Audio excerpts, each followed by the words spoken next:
మీరు ఫైనల్ చేయండి అని కలెక్టర్లకు చెప్పినటువంటి ప్రభుత్వము మరి మంచి జరిగేటువంటి పరిస్థితి ఉంటే ప్రజలు ఆమోదయోగ్యమైనటువంటి పని మీరు చేస్తున్నట్లయితే ఇంకా మీకు బందోబస్తు ఎందుకు? ఒక కానిస్టేబుల్ కూడా లేకుండా మీరు గ్రామ సభలు నిర్వహించవచ్చు. ఒక్క కానిస్టేబుల్ లేకుండా మీరు చేసేది ఇంతకుముందు మీరు అడిగినట్టుగా ఎందుకు అనుమానాలున్నాయి మీకు అనే మాట మీరు అడిగినట్టుగా మాకు అనుమానం ఉండడం కాదు, ప్రజల మీద వాళ్ళకి అనుమానం ఉన్నది, ప్రజలు తిరుగుబాటు చేస్తారు అని, అందుకే కానిస్టేబుల్ అని పెట్టుకుంటారు. కాబట్టి మాకు అనుమతికి సంబంధించి మేము బందోబస్తు ఇవ్వలేము అన్నటువంటి మాట మాట్లాడుతుంటారు. ఒకటేమో క్లాక్ టవర్లో అనేక దీక్షలు జరిగినాయి, రెండవది మాకు బందోబస్తు ఇవ్వనటువంటి వాళ్ళు జిల్లా మొత్తంలో బందోబస్తుకు పంపిస్తామనంటే నువ్వు చేస్తున్నటువంటి పని నువ్వు అనుమానంతో నువ్వే ప్రారంభిస్తున్నావు అని అన్నట్టే కదా. ప్రజలు తిరుగుబాటుతారు అనేటువంటి భయం నీలో ఉంది కాబట్టే నువ్వు బందోబస్తు పోతున్నావు. కాబట్టి ఇవంతా కూడా ఎన్నికలు మీరు అడిగినట్టుగా ఎన్నికల స్టంట్. మాకున్నటువంటిది ఏంది, మేము ప్రతిపక్షంలో ఉన్నాం, తప్పకుండా ప్రభుత్వం చేసేటువంటి పనులని నిలదీస్తూనే ఉంటాం, ఆ బేస్గానే మేము ప్రజల దగ్గరికి వెళ్తాం. కానీ అబద్ధాలు చెప్పి ఇచ్చినటువంటి హామీలన్నీ నెరవేర్చకుండా ప్రజల దగ్గరికి పోతే ఎన్నికలు అయితేంది, మరో సందర్భం అయితేంది, తప్పకుండా ప్రజలు తిరుగుబాటు ఉంటుంది కదా. అదే తిరుగుబాటు ఎన్నికల్లో కూడా వస్తుంది అనేటువంటి భయం వాళ్ళకు ఉంది. కాబట్టి ఈ అబద్ధపు వాగ్దానాలతోటి ప్రజల ముందుకు పోతా ఉన్నారు. ఈ వాగ్దానాలు చేసి ఇది స్టార్ట్ చేసినట్టుగా చేసి ఎన్నికల్లో పోయి ఇవన్నీ జరగాలి అంటే మమ్మల్ని గెలిపించండి అని చెప్పేసి వాళ్ళు రేపు ప్రజల ముందు పెట్టేటువంటి ఎజెండా అది. ఇవాళ ఇల్లు కట్టే విషయంలో కావచ్చు, రుణమాఫీ అయితే ఫెయిల్ అయిపోయినటువంటి వాళ్ళు, ఇక రైతు భరోసాకు సంబంధించి వాళ్ళు ఇప్పటికే 40 లక్షల మందికే పరిమితమైనటువంటిది. కాబట్టి రేపు వచ్చేటువంటి ఫలితాలు తప్పకుండా మాకు వ్యతిరేకంగా వస్తాయనేటువంటి భయం వాళ్ళకు ఉంది.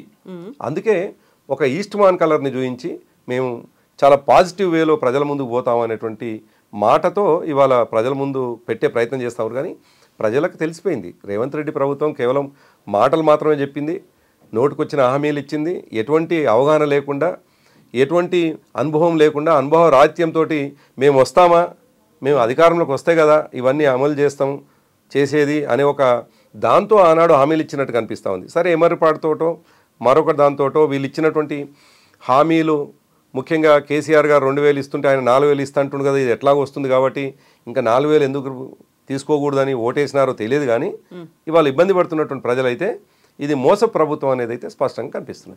సో ఇప్పుడు రేవంత్ సర్కార్ కూడా ఈ మూడు అంశాల మీదే చాలా ఫోకస్ పెట్టింది. అవే కీలకంగా మారబోతున్నాయి ఎన్నికల్లో అనే మాట కూడా అక్కడ ఉన్నటువంటి గ్రామ సభల నిర్వహణ కావచ్చు, మిగతా వాటన్నిటికి కూడా చెప్పిన మాట, చాలా క్లియర్గా అదే సందేశాన్ని కూడా ఇచ్చారు.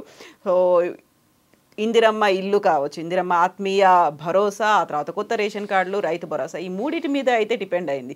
ఒకవేళ అది జరగలేదనుకోండి, మీకే ఒక ప్రధానమైనటువంటి అస్త్రం వచ్చినట్టే కదా, దానికోసం వేచి చూడొచ్చు కదా మరి మీరు. ఇప్పుడు మేమైతే ఒకవైపు ప్రజల్ని అలర్ట్ చేయకుండా, ప్రజలు వీళ్ళు చేసేటువంటి మోసాలని గుర్తు చేయకుండా ఉంటే ప్రతిపక్షంగా కూడా చూడరు మమ్మల్ని. మేము ప్రధాన ప్రతిపక్షంగా ఉండాలి అంటే ప్రజలు కోరుకునేది కూడా అండగా లేనటువంటి పార్టీని మేము మమ్మల్ని అండగా ఉండాలని చెప్పేసి ప్రతిపక్షంగా ఉంచినారు. అటువంటి సందర్భంలో మేము వాళ్ళ పక్షాన నిలబడకపోతే రేపు కూడా అసలు మేము కష్టంలో ఉన్నప్పుడు మీరు ఎక్కడ ఉన్నారంటారు కదా. తప్పకుండా ఏ రాజకీయ పార్టీ అయినా చేసే పని మేము చేస్తున్నాం. ఇంకోటి, మేము ప్రీమెచ్యూర్డ్గా ఏదో చాలా ముందు ఎప్పుడో చెప్పేటువంటి హామీకి మేము ముందే మాట్లాడుతున్నట్టు లేదు కవిత. ఇప్పుడు 100 రోజులు అని చెప్పినాడు ఆయన మేము 300 రోజులు చూసినాం. కాబట్టి 400 అయినాయి.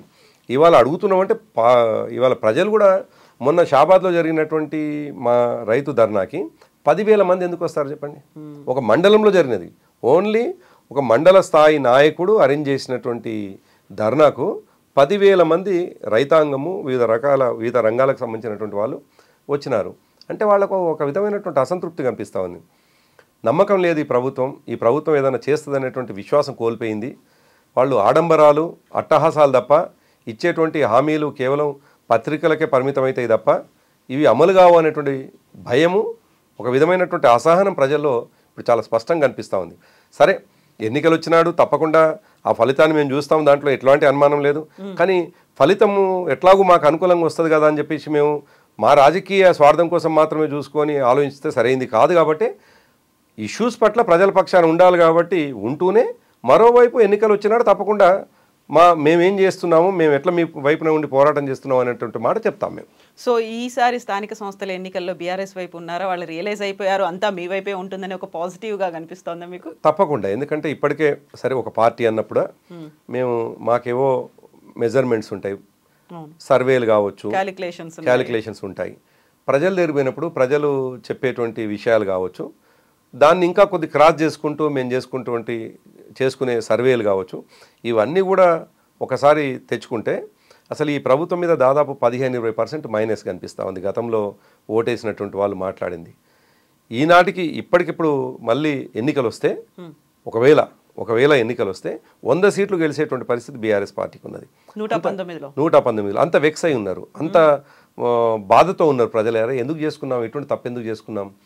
సరే ఆనాడు ఇన్ఫ్లుయెన్స్ కావచ్చు మేము వాళ్ళ మాటలకు, కానీ మరీ ఇంత ఇన్ఫ్లుయెన్స్ అయ్యి తప్పు చేసుకున్నామా అనేటువంటి బాధ అన్ని వర్గాలు, ఒక్క వర్గం కాదు.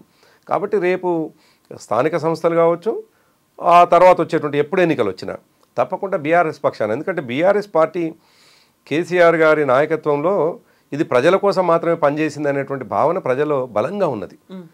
ఎప్పుడు చేసినా ఇష్యూ బేస్డ్గా మాత్రమే వీళ్ళు ముందుకెళ్ళినారు, రాజకీయాల కోసం పనిచేయలేదు అనేటువంటి ఉంది. కాబట్టి తప్పకుండా ఎప్పుడు ఎన్నికలు వచ్చినాయి, ఎందుకంటే ఇప్పుడు వచ్చినటువంటి సర్వేలు మేము ఇంటర్నల్గా చేసుకున్న సర్వేలో దాదాపుగా చాలా బెటర్గా, అసలు నేను చెప్పలేనంత ఊహించలేనంత సర్వే ఫలితాలు వస్తూ ఉన్నాయి. కాబట్టి తప్పకుండా ప్రజలు మేము చేసిన గత పనికి, ఉద్యమంలో ఉన్నటువంటి కృతజ్ఞత, 10 సంవత్సరాల పనిలో మా పట్ల ఉన్నటువంటి ప్రేమ, ఇప్పుడు ప్రజల పక్షాన మేము ఎట్లా కొట్లాడుతున్నాం, ఇవన్నీ కూడబలుకుంటే తప్పకుండా మా పక్షాన ఉంటారనేటువంటి విశ్వాసం మాకున్నది. ఇప్పటికిప్పుడు ఎన్నికలు జరిగినా అంటే మీరు మీ క్యాలిక్యులేషన్లు, మీ సర్వేలు మీకు ఉన్నాయి అనుకున్నప్పుడు అలాంటి ఇన్ఫర్మేషన్ కూడా ఉందా ఇప్పుడు వస్తాయి? నేను వ్యక్తిగతంగా ఇప్పుడు వస్తాయని అనుకోవటం లేదు. జనరల్గా మనం ఒక నానుడిలాగా మాట్లాడుతుంటాం కదా, ఇప్పటికీ ఎన్నికలు వస్తాయి అనేటువంటిది, అంతే తప్ప నేను వస్తాయని నేనేం భావించడం లేదు.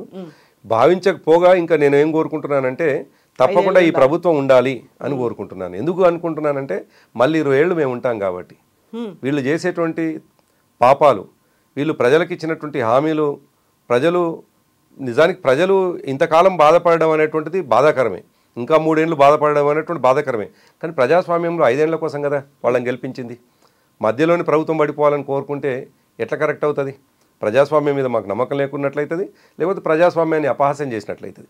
కాబట్టి తప్పకుండా ఈ ప్రభుత్వం ఇంకా 3 సంవత్సరాల 9 నెలలు 10 నెలలు ఉండాలని కోరుకుంటున్నాం. కానీ ఒకవేళ ఎన్నికలు వస్తాయి అనేటువంటి మాట అన్నాం. అయితే ఇది ఇన్ఫర్మేషన్ తోటో మరో మాటతో మాట్లాడలేదు. జనరల్గా ఎన్నికలు వస్తే ఏంది పరిస్థితి అనేది ఎప్పటికప్పుడు చర్చ ఉంది అనేది ఇప్పటికి మాకు అనిపిస్తున్నటువంటిది. ఎస్ ప్రభాకర్ గారు, థ్యాంక్ యూ సో మచ్ అండి. మళ్ళీ మనం మాట్లాడుకుందాం. Thank you.